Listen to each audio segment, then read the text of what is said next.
mais uma vez, por poder falar neste evento tão importante. Eu creio no poder do Senhor. Creio no poder da oração. E eu gostaria de começar com uma declaração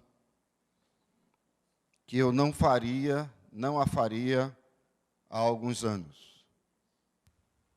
Eu sou batista da Convenção Batista Brasileira, bem, essa eu faria, né? O que vem agora é que eu não faria antes. Mas eu sou de Cristo. Hoje eu tenho amigos preciosos na minha convenção e tenho amigos preciosos, preciosíssimos, que são colegas de ministério também, fora da convenção.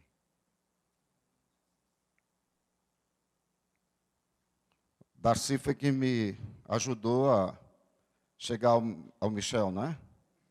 Eu estava viajando para Guaratinguetá, de São Paulo para Guaratinguetá, o celular toca, e aqui é o Michel e tal, me convidando para ministrar um curso aqui, uma disciplina, aqui na FAC Badel, e eu disse, estou viajando, estou no ônibus, não dá para olhar a agenda, e disse, estou voltando, mas só que ele não gravou bem a data. Imaginem quando ele ligou outra vez, uma semana depois, quando eu estava outra vez no itinerário de volta.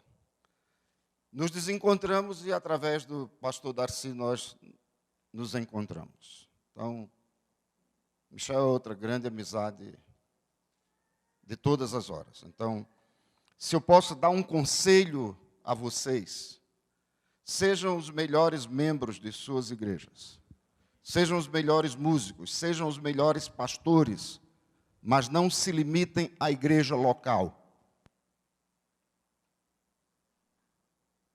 Nós somos de Cristo. Não estou querendo estimular ninguém a deixar a sua congregação. Não estou querendo estimular ninguém a virar um crente borboleta, né, que não sabe onde pousa. Vamos nos firmar na nossa fé e vamos nos firmar na nossa congregação, mas sem preconceito. Hoje eu tenho amigos, grandes amigos, de muitas denominações, e estou pregando na igreja deles. E estou me aconselhando com eles e os recebendo também quando eles precisam de conselho. Púlpito, pregação e música é o nosso assunto. Vamos curvar as nossas frontes em oração. Pai, estamos nas tuas mãos. Sem ti nós não podemos fazer nada, Senhor. Essas transparências estão aí como resultado de oração, de busca da tua direção. Mas a palavra é tua. E a capacidade de escutarmos, de participarmos, vem de ti também. Ajuda-nos a uma assimilação daquilo que tens para nós, hoje pela manhã, no nome de Jesus. Amém. Falar sobre púlpito, pregação e música, quando refletimos neste evento sobre a pregação e musicalidade cristã no Brasil, requer conceituarmos o culto evangélico na atualidade. Isso é mania de professor, viu? Então vamos lá. Algumas indagações pensando nas nossas igrejas na atualidade. Então, é como se vocês estivessem com um papelzinho aí à mão, seria o ideal. E nós temos aqui, nessa folha, 3 conceitos que nós precisamos atribuir. Primeiro, ao culto. O culto hoje, na sua opinião, diante de Deus, com toda humildade, mas com um senso crítico também, ele é excelente, é suficiente ou é ineficiente? Depois, o segundo conceito, a pregação que nós ouvimos é excelente, é suficiente ou é ineficiente? E depois, a música que nós ouvimos, que nós cantamos nas nossas igrejas, ela é excelente, é suficiente ou é ineficiente? Então vamos trabalhar um pouquinho esses conceitos. Quando o culto é ineficiente, então vamos ver o que causa essa ineficiência. Primeiro, quando ele se distancia do seu real objetivo. E aí vem a indagação: qual o objetivo do culto? O objetivo é adorarmos ao Senhor em espírito e em verdade, e a base bíblica para isso é João 4:24. Deus é espírito e importa que os seus adoradores o adorem em espírito e em verdade. Nós estamos ouvindo muita coisa em termos de modernismo, novo marketing entrando na igreja, e às vezes isso é necessário, mas precisamos muito cuidado para que isso não fira a nossa teologia. Eu tenho ouvido muito a expressão oração com propósito. Será que a gente precisa dizer que a oração tem um propósito? Para mim, isso é um pouco de redundância. Igreja com propósito. Então, esse com propósito hoje virou uma marca de fantasia. Outro dia nós estávamos conversando teologicamente em casa, eu e a doutora Esther, a gente conversa muito teologicamente. Também, né? Há quase 50 anos que a gente vem fazendo isso. E nós estávamos falando exatamente isso. Agora surge dentro disso aí uma outra pergunta: qual o propósito da oração? E eu tenho ouvido algumas vezes, pastores dizerem assim: traga o seu propósito. Pode ser que seja ganhar o seu vizinho para Cristo. Pode ser que seja você se libertar daquele problema financeiro, daquela enfermidade que o assalta, tal. Não! O não é meu. Não! Esse não é o propósito da oração. O propósito da oração e da adoração é nos achegarmos, usufruirmos da presença do Senhor, sentirmos a sua glória. Então, o culto é ineficiente quando se distancia do seu real objetivo. Em algumas igrejas, o culto às vezes vira um desfile de modas, não é?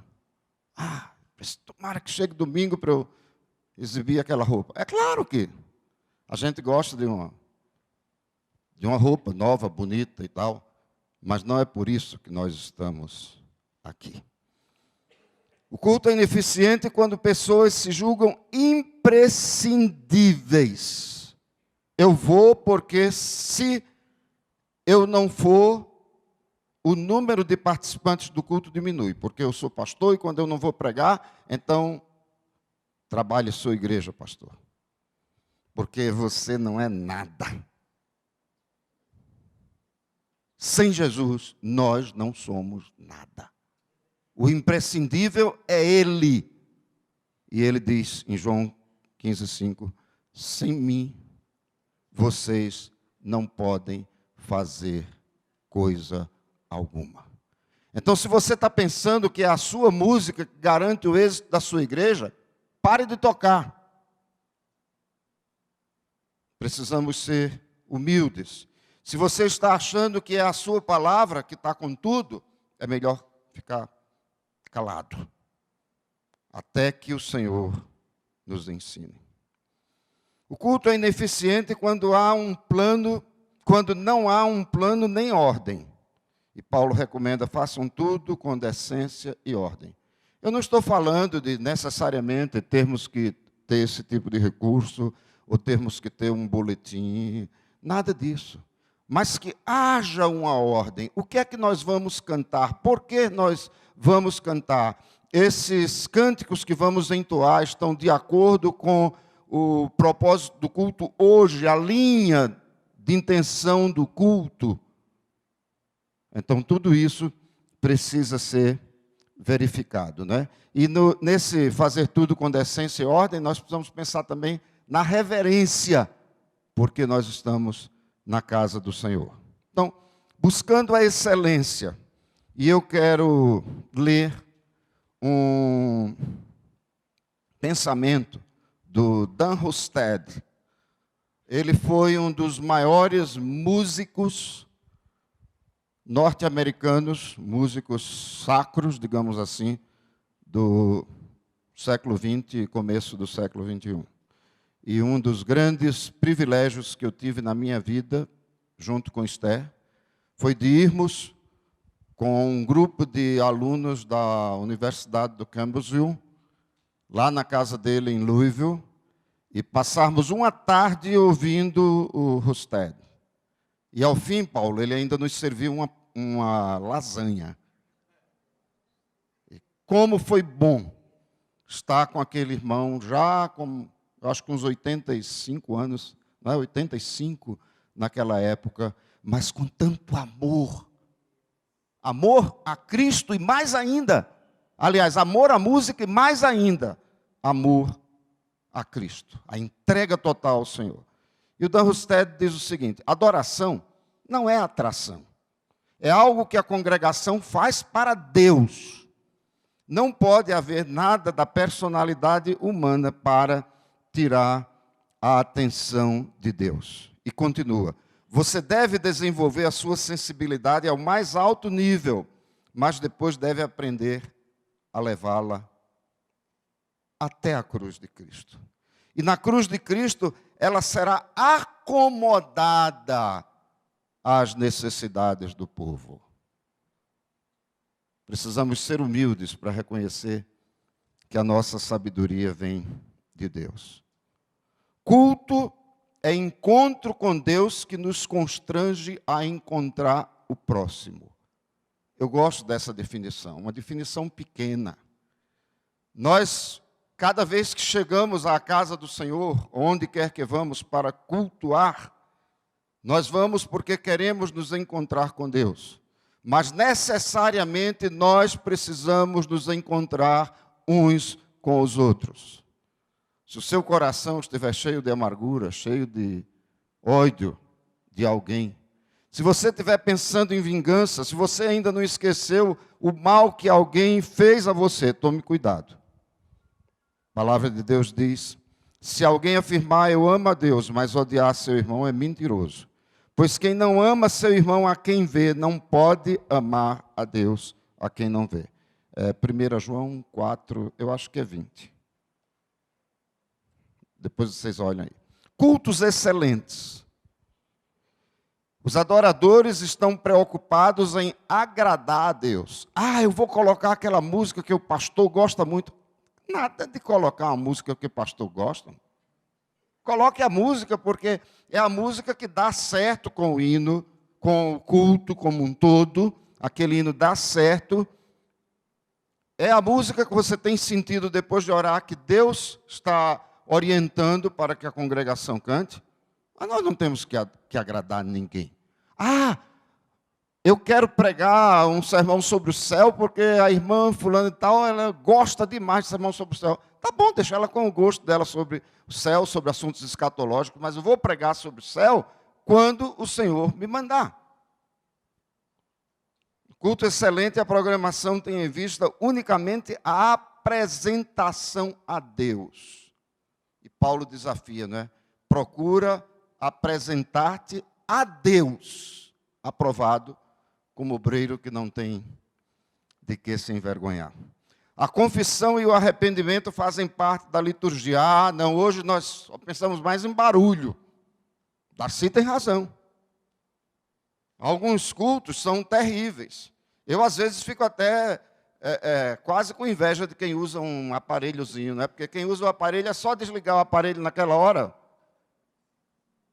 Porque o barulho é demais.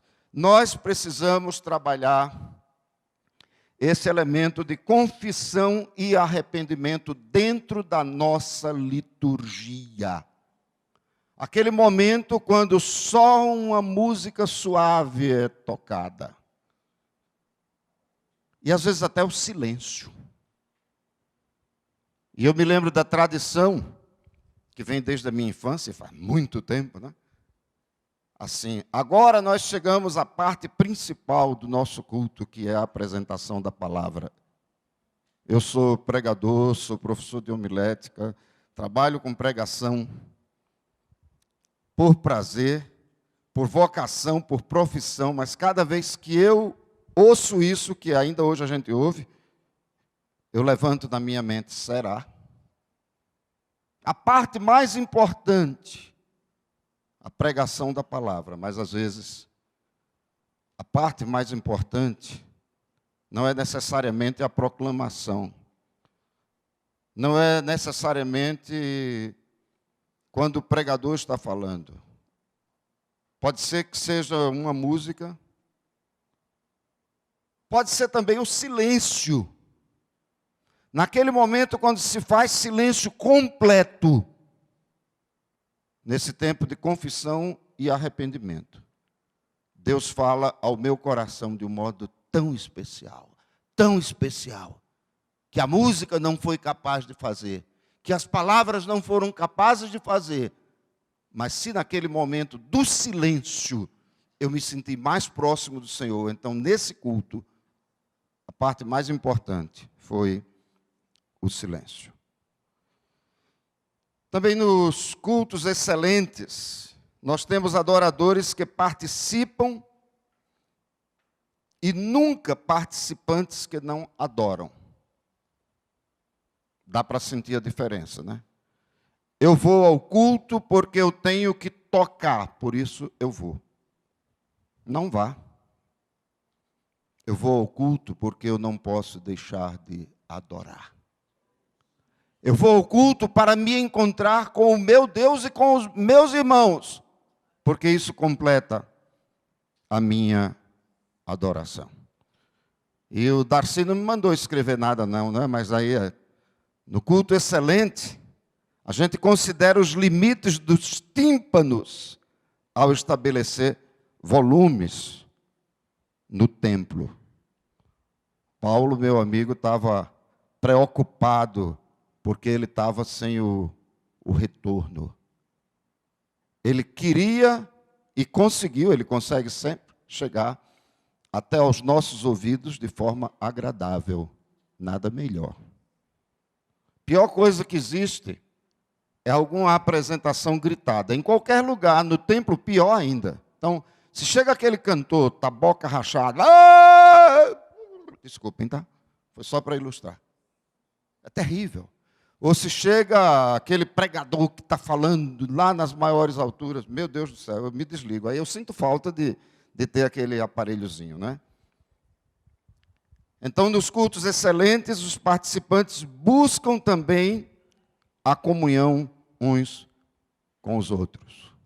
Fale com quem está ao seu lado. Converse. Esse meu querido irmão veio falar comigo hoje, tomou a iniciativa, apresentou-se, conversamos, trocamos ideias. Eu já descobri que ele está chegando a Brasília. A família dele somos nós. Ou então, esse negócio de irmão em Cristo é uma farsa.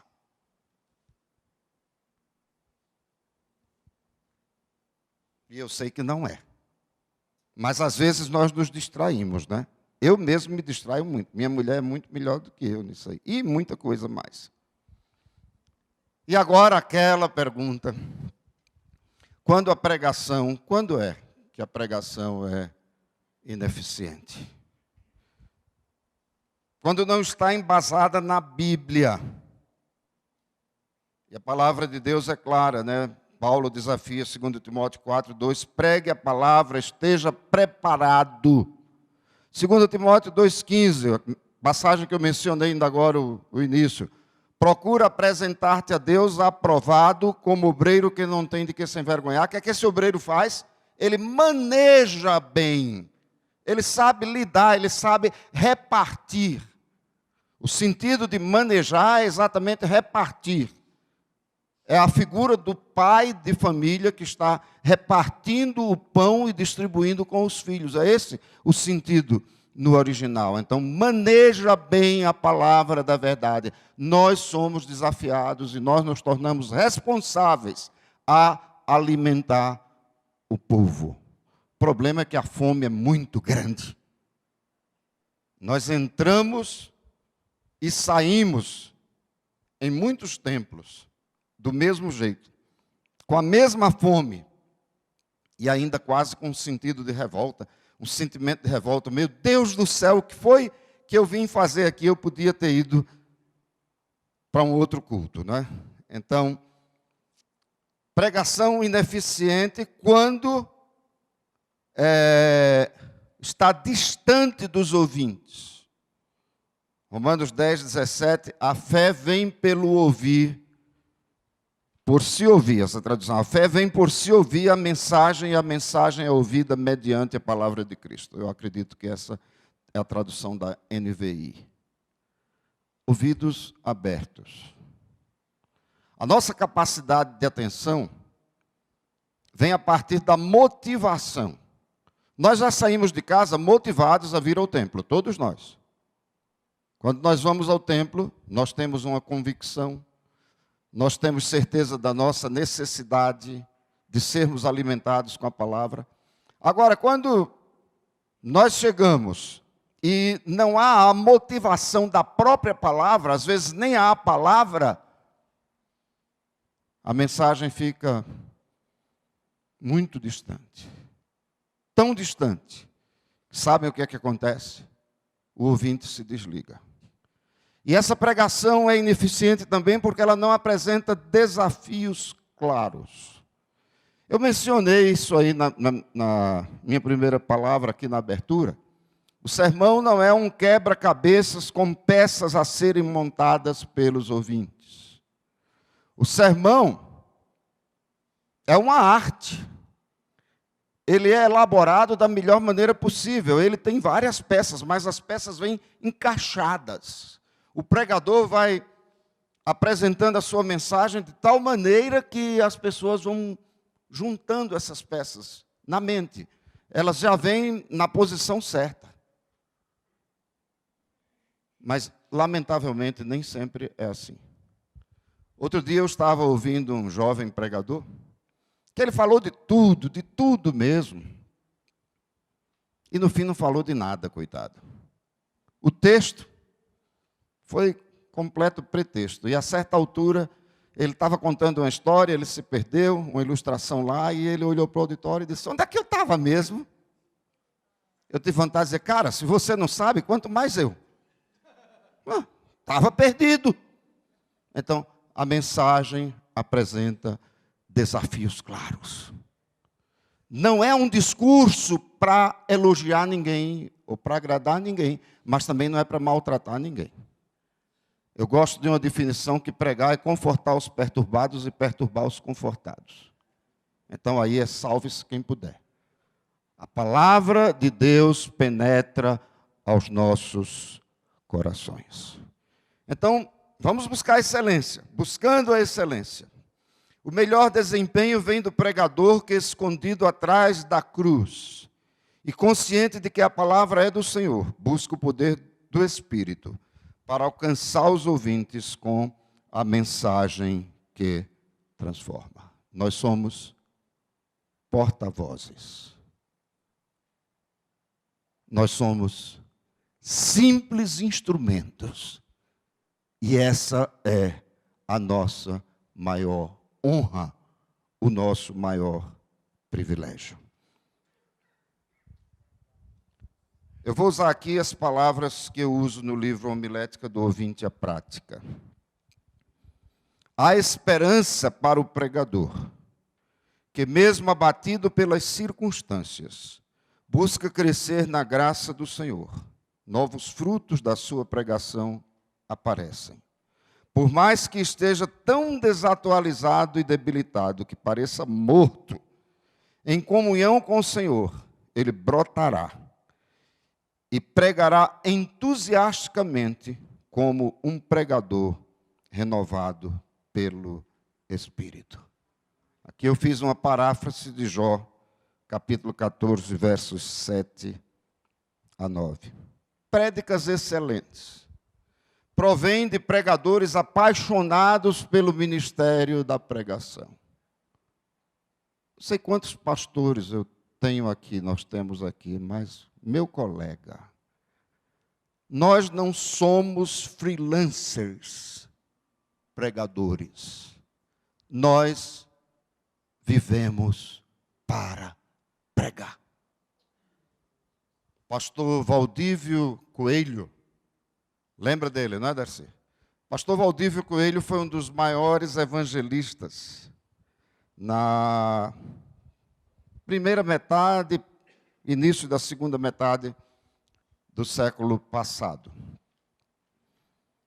E ele deu um depoimento, eu tenho isso escrito por ele, onde ele diz o seguinte: até dormindo somos pregadores da palavra. E ele continua dizendo: bendito Senhor não falha. E vai mencionar algo que o Spurgeon já havia mencionado, que o nosso celeiro chega a transbordar de tão cheio quando nós vivemos realmente essa paixão pelo ministério da palavra. Pregador apaixonado, ele pode compreender as palavras de Paulo: ai de mim se não pregar o evangelho. Eu não queria ser pregador, não queria ser pastor e muito menos pregador. Não queria ser pastor porque eu não queria pregar. Quando Deus insistiu comigo, que Deus maravilhoso, e eu fugi enquanto pude. Cheguei aí para o seminário, de tanta covardia, eu dizia: quero ser qualquer coisa menos pastor. A minha incapacidade de falar em público era tão grande que quando eu ia a uma igreja, assim convidado para falar, para pregar eu não aceitava, em hipótese alguma. Mas quando eu ia para falar, eu só ia à noite, levava uma coleção de slides, as lâmpadas todas eram apagadas, e ali, com as lâmpadas apagadas, eu falava que era uma beleza. Quando a primeira lâmpada era acesa, eu já estava sentadinho lá. E eu disse ao Senhor: Senhor, não existe uma igreja, vamos dizer assim, Igreja Batista da Lâmpada Apagada, né? Já ouvimos muito nome esdrúxulo de igreja, mas esse aí, da Lâmpada Apagada, eu acho que não ia atrair ninguém. Mas Deus insistiu comigo. Deus me fez pregador. Deus me fez professor nessa área. Mais de 40 anos trabalhando como pregadores. 50 anos pregando o Evangelho. Eu posso dizer como Paulo: ai de mim, se não pregar o Evangelho. Prédicas excelentes são elaboradas diante do Senhor, buscando o que Ele tem a ser exposto. Muitas vezes o pregador, e eu falo de modo especial o pregador pastor, muitas vezes o pastor passa a semana inteira ocupadíssimo. E eu quero frisar isso: ocupadíssimo com atividades múltiplas do ministério pastoral. E não sobra tempo. Mas não se preocupe, porque não vai sobrar nunca. E eu diria, use aquela fórmula que os apóstolos usaram lá na igreja primitiva. Também não vou perguntar quantos diáconos temos aqui, né? Para eu não ficar com medo. Porque o que eu vou dizer agora: diácono existe para trabalhar. A função diaconal não é simplesmente para distribuir ceia, não é simplesmente para atividades esporádicas. O ministério diaconal foi organizado com um propósito. A gente está mexendo com essa palavra propósito, agora entra. Com um propósito: fazer com que os pastores tivessem tempo para uma maior dedicação à oração, ao estudo da palavra, à pregação. E é isso que nós precisamos. Eu fui convidado há algum tempo para prestar consultoria. Isso já existe, gente. Consultoria a uma igreja que tinha vários pastores, e aquela igreja queria que a qualidade sermônica dos seus pastores melhorasse. E me encontraram aqui em Brasília. Não é daqui, é de bem distante. E eu fiz uma consultoria para eles. Fiz um projeto. Me pediram que eu cobrasse. Eu cobrei. Bem mais barato. Até devia ter cobrado mais caro, porque eles nem me pediram para baixar o preço, né? Mas eu fiz como ministério. Eu fiz como ministério. Mas uma coisa que eu deixei claro para eles. Tão importante quanto estudar é você ensinar a sua congregação que sermões não caem do céu prontos por descuido. Se você passar a semana inteira com outras atividades e não se dedicar a preparar os seus sermões, não peça a Deus um milagre na sexta-feira, nem no sábado, e muito menos no domingo, porque isso é perigoso. É mais ou menos como aquele estudante preguiçoso que compra os livros, ele pega os livros, ele olha os livros e ele coloca debaixo do travesseiro e ele faz uma oração. Senhor, passa essa mensagem do livro aqui, passa todo esse ensino aqui para mim, porque amanhã eu tenho prova. Não vai assimilar nada. O púlpito está fraco, porque nós não estamos tendo prédicas elaboradas diante do Senhor, buscando o que Ele tem para ser exposto. Eu não posso transmitir aquilo que eu não assimilei. Eu não posso passar para os irmãos aquilo que eu não recebi do Senhor. E aí, com isso, a Bíblia fica de lado, como eu já mencionei da outra vez, o texto vira pretexto e as pessoas saem com fome.